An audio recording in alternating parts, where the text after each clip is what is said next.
do the work for us behind the scenes every day. It truly takes a village. All right, on that note, we'll get started. We'll donate them, Lou. Amber, with the status of labor talks with so many free agents, with an expansion draft, do you have any idea what this offseason might even look like?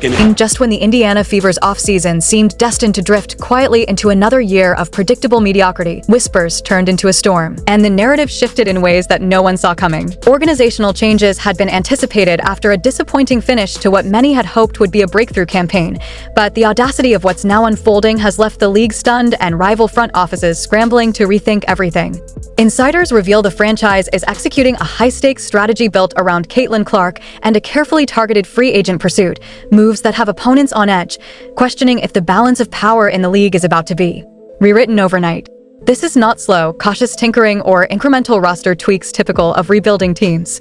This is a full-throttle gamble, a calculated leap toward championship contention, backed by jaw-dropping financial commitments that are redefining what a team in transition is willing to risk and how quickly transformation can hit.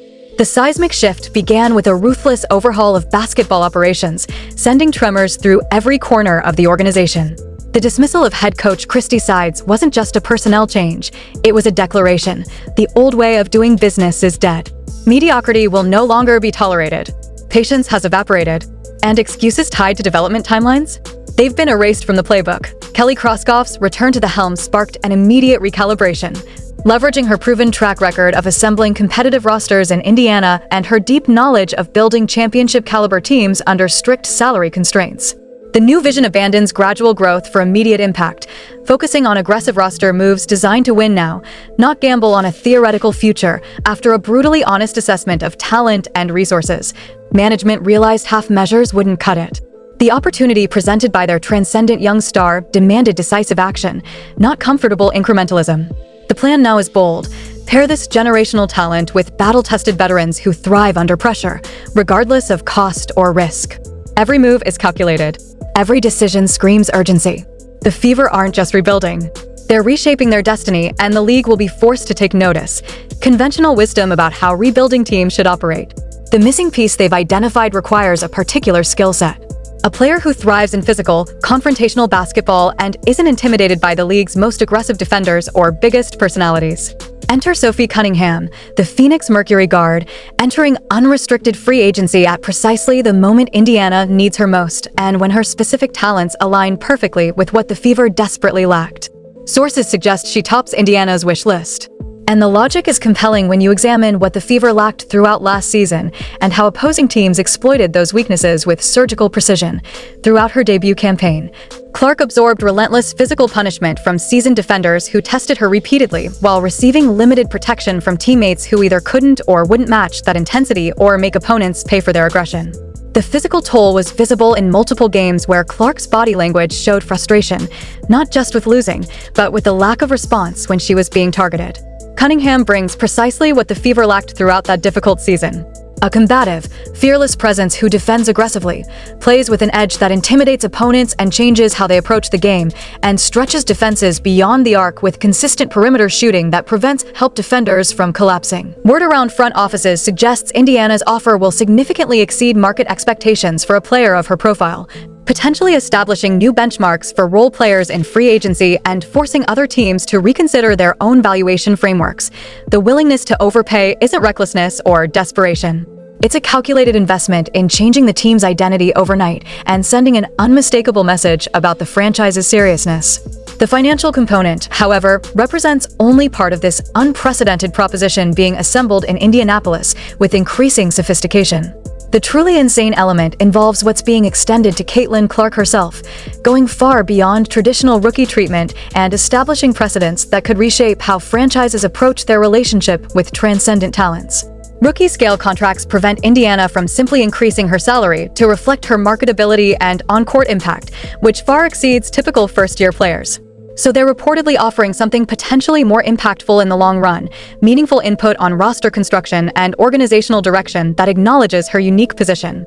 While the extent remains unclear and the franchise hasn't publicly confirmed these arrangements for obvious competitive reasons, speculation suggests Clark is receiving genuine consultation on personnel decisions, essentially collaborative power in teammate selection that franchises typically reserve for Established veterans with years of leverage and proven track records. The message being conveyed is clear and unprecedented in its will pursue whoever enhances your success, and your voice matters in these decisions because we recognize you're not a typical rookie.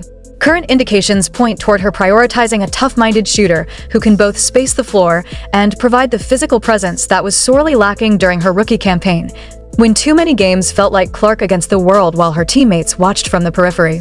This approach directly addresses Indiana's primary vulnerability from last season, which opposing coaches ruthlessly exploited throughout the year with game plans specifically designed to test the Fever's toughness and mental fortitude. Opponents consistently deployed aggressive traps and physical coverage against Clark, exploiting the lack of threatening secondary options and testing whether her teammates would respond to escalating physicality or simply accept the punishment passively. The strategy worked more often than not as Indiana lacked players willing to match that intensity or capable of making defenses pay for overcommitting to Clark with defensive rotations that left other players wide open. The psychological impact was visible.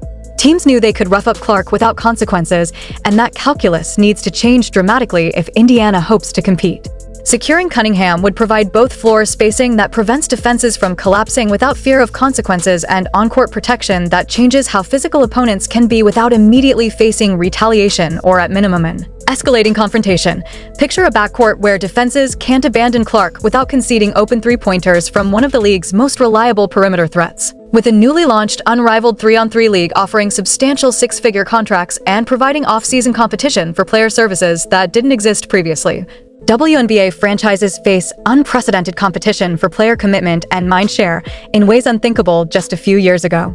Indiana's front office recognizes they're competing not just for talent, but for attention, loyalty, and the narrative of being a destination franchise rather than a stepping stone that players leave at the first opportunity. By presenting these compelling offers immediately rather than waiting to see how the market develops or hoping for bargains. They aim to secure their foundation before market inflation intensifies further and before players commit to alternative opportunities that might be financially lucrative but less satisfying competitively.